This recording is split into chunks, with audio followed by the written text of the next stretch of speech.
The Strawberry Nose.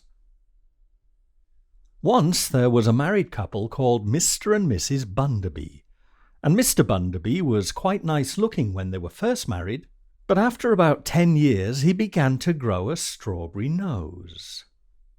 Well, Mrs. Bunderby didn't think much of it at first and thought he'd only been bitten by some gnats or fleas or something like that. But when it got worse, she said, "You'd better go and see a doctor about it." So Mr. Bunderby did that, and the doctor said, "Oh yes, it is a strawberry nose all right. There's no getting over that. You must have eaten something that disagreed with you, and I don't think it will get any better. In fact, I should think it would get worse, if anything." Well, Mr. Bunderby didn't like that much, and he said, "Can't you do anything for it?" And the doctor said, "Well, I might cut it off and make you another nose of wax or plaster of Paris, but I couldn't promise that you'd smell as well with it because doctors haven't learnt to do that yet. Still, they are so clever that I dare say it will come in time." And Mr. Bunderby said, "Well, when do you think it will come? Next week?" And the doctor said, "Oh no, I should think not for 50 years about, and then you'll be so old that you won't mind whether you have a strawberry nose or not. If I were you, I shouldn't bother about it. Nobody will notice it after a time." So Mr. Bunderby went home and told his wife what the doctor had said, and she cried. And Mr. Bunderby felt rather inclined to cry too, but he couldn't do that because he was a man. And he said to his wife, "I suppose you can't possibly go on loving me when my strawberry nose gets worse, can you? I should think the best thing I can do is to go and live by myself on a desert island." And Mrs. Bunderby cried some more at that and kissed him. And she said, "Of course I shall go on loving you as much as ever, and if you go and live on a desert island I shall come with you. But I would much rather go on living in Ealing because of the shops and all our friends."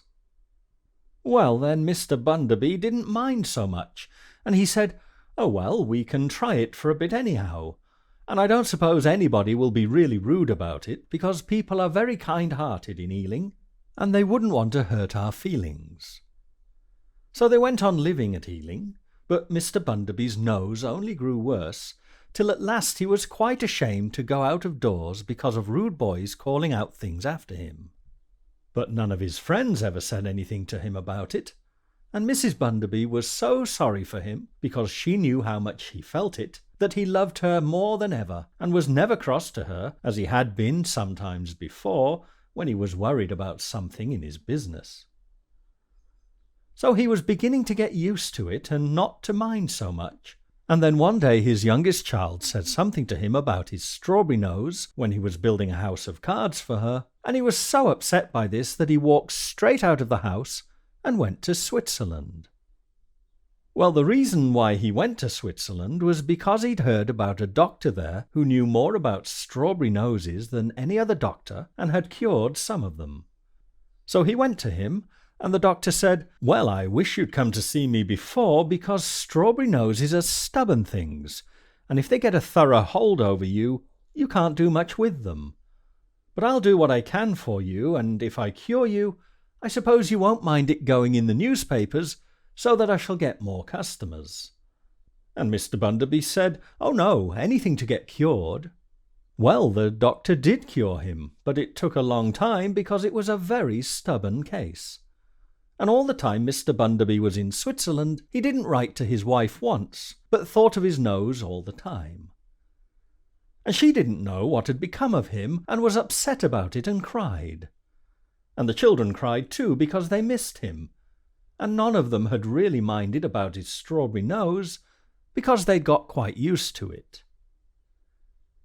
And Mrs. Bunderby put advertisements in the newspapers because she thought he might be drowned or run over, or anything might have happened to him. And when he saw one of the advertisements, he was annoyed and sent her a telegram telling her not to fuss. Well, at last Mr. Bunderby's nose was cured, and he was just like he'd been before. And by this time he was tired of living in Switzerland, and was glad that he could go back home and look after his business and see his wife and children again.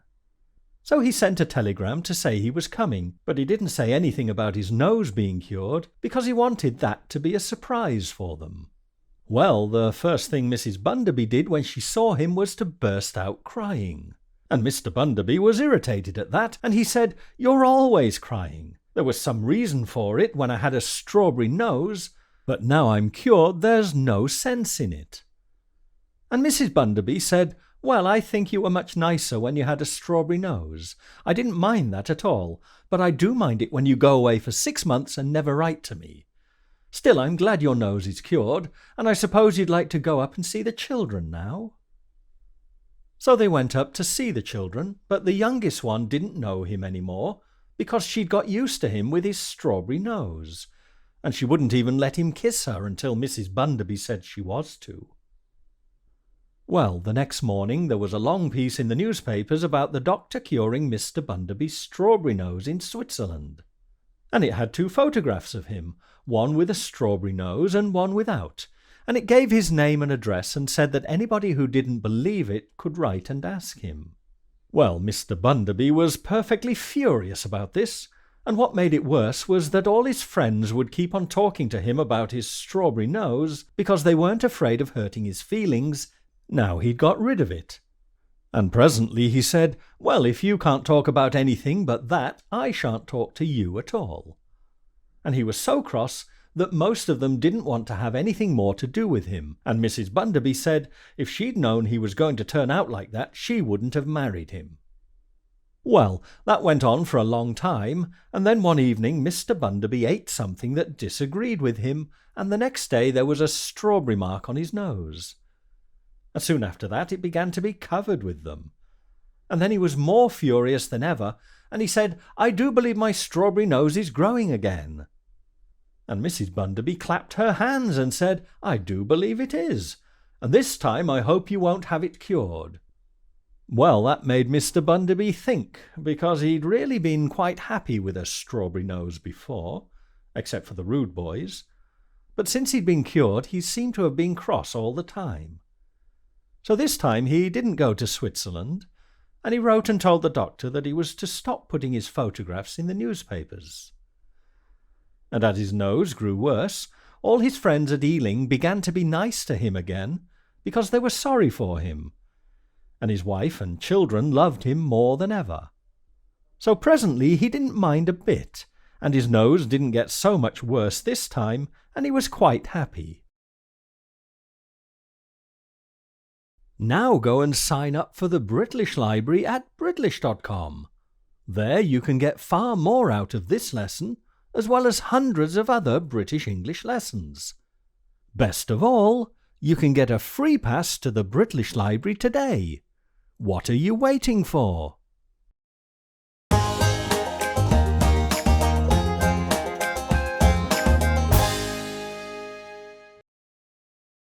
The Strawberry Nose. Once there was a married couple called Mr. and Mrs. Bunderby, and Mr. Bunderby was quite nice looking when they were first married, but after about 10 years he began to grow a strawberry nose. Well, Mrs. Bunderby didn't think much of it at first, and thought he'd only been bitten by some gnats or fleas or something like that. But when it got worse, she said, "You'd better go and see a doctor about it." So Mr. Bunderby did that, and the doctor said, "Oh yes, it is a strawberry nose all right. There's no getting over that. You must have eaten something that disagreed with you, and I don't think it will get any better. In fact, I should think it would get worse, if anything." Well, Mr. Bunderby didn't like that much, and he said, "Can't you do anything for it?" And the doctor said, "Well, I might cut it off and make you another nose of wax or plaster of Paris, but I couldn't promise that you'd smell as well with it, because doctors haven't learnt to do that yet. Still, they are so clever that I dare say it will come in time." And Mr. Bunderby said, "Well, when do you think it will come? Next week?" And the doctor said, "Oh no, I should think not for 50 years about, and then you'll be so old that you won't mind whether you have a strawberry nose or not. If I were you, I shouldn't bother about it. Nobody will notice it after a time." So Mr. Bunderby went home and told his wife what the doctor had said, and she cried. And Mr. Bunderby felt rather inclined to cry too, but he couldn't do that because he was a man. And he said to his wife, "I suppose you can't possibly go on loving me when my strawberry nose gets worse, can you? I should think the best thing I can do is to go and live by myself on a desert island." And Mrs. Bunderby cried some more at that and kissed him. And she said, "Of course I shall go on loving you as much as ever, and if you go and live on a desert island I shall come with you. But I would much rather go on living in Ealing because of the shops and all our friends." Well, then Mr. Bunderby didn't mind so much, and he said, "Oh, well, we can try it for a bit anyhow, and I don't suppose anybody will be really rude about it, because people are very kind-hearted in Ealing, and they wouldn't want to hurt our feelings." So they went on living at Ealing, but Mr. Bunderby's nose only grew worse, till at last he was quite ashamed to go out of doors because of rude boys calling out things after him. But none of his friends ever said anything to him about it, and Mrs. Bunderby was so sorry for him, because she knew how much he felt it, that he loved her more than ever, and was never cross to her, as he had been sometimes before, when he was worried about something in his business.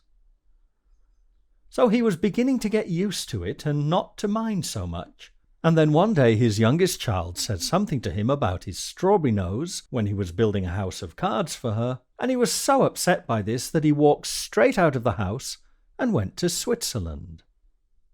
Well, the reason why he went to Switzerland was because he'd heard about a doctor there who knew more about strawberry noses than any other doctor and had cured some of them. So he went to him, and the doctor said, "Well, I wish you'd come to see me before, because strawberry noses are stubborn things, and if they get a thorough hold over you, you can't do much with them. But I'll do what I can for you, and if I cure you, I suppose you won't mind it going in the newspapers, so that I shall get more customers."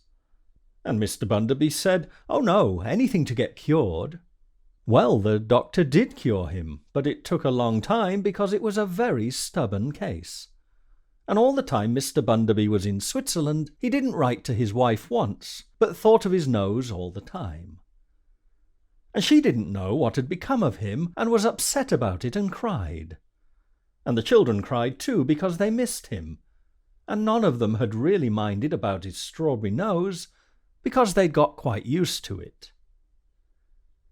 And Mrs. Bunderby put advertisements in the newspapers, because she thought he might be drowned or run over, or anything might have happened to him. And when he saw one of the advertisements, he was annoyed and sent her a telegram telling her not to fuss. Well, at last Mr. Bunderby's nose was cured, and he was just like he'd been before. And by this time he was tired of living in Switzerland, and was glad that he could go back home and look after his business and see his wife and children again. So he sent a telegram to say he was coming, but he didn't say anything about his nose being cured, because he wanted that to be a surprise for them. Well, the first thing Mrs. Bunderby did when she saw him was to burst out crying. And Mr. Bunderby was irritated at that, and he said, "You're always crying. There was some reason for it when I had a strawberry nose, but now I'm cured there's no sense in it." And Mrs. Bunderby said, "Well, I think you were much nicer when you had a strawberry nose. I didn't mind that at all, but I do mind it when you go away for 6 months and never write to me. Still, I'm glad your nose is cured, and I suppose you'd like to go up and see the children now."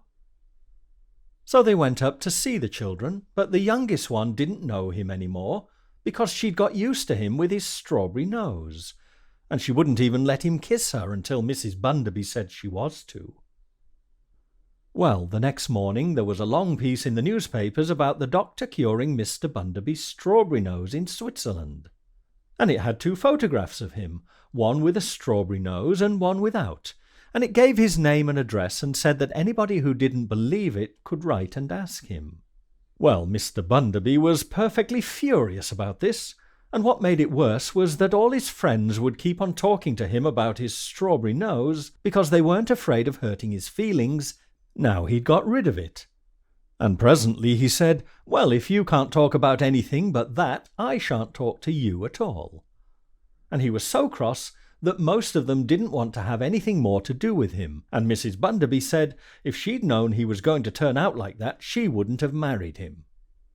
Well, that went on for a long time, and then one evening Mr. Bunderby ate something that disagreed with him, and the next day there was a strawberry mark on his nose. And soon after that it began to be covered with them. And then he was more furious than ever, and he said, "I do believe my strawberry nose is growing again." And Mrs. Bunderby clapped her hands and said, "I do believe it is, and this time I hope you won't have it cured." Well, that made Mr. Bunderby think, because he'd really been quite happy with a strawberry nose before, except for the rude boys. But since he'd been cured, he seemed to have been cross all the time.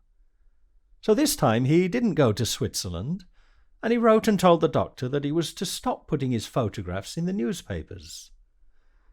And as his nose grew worse, all his friends at Ealing began to be nice to him again, because they were sorry for him, and his wife and children loved him more than ever. So presently he didn't mind a bit, and his nose didn't get so much worse this time, and he was quite happy. Now go and sign up for the Britlish Library at Britlish.com. There you can get far more out of this lesson, as well as hundreds of other British English lessons. Best of all, you can get a free pass to the Britlish Library today. What are you waiting for?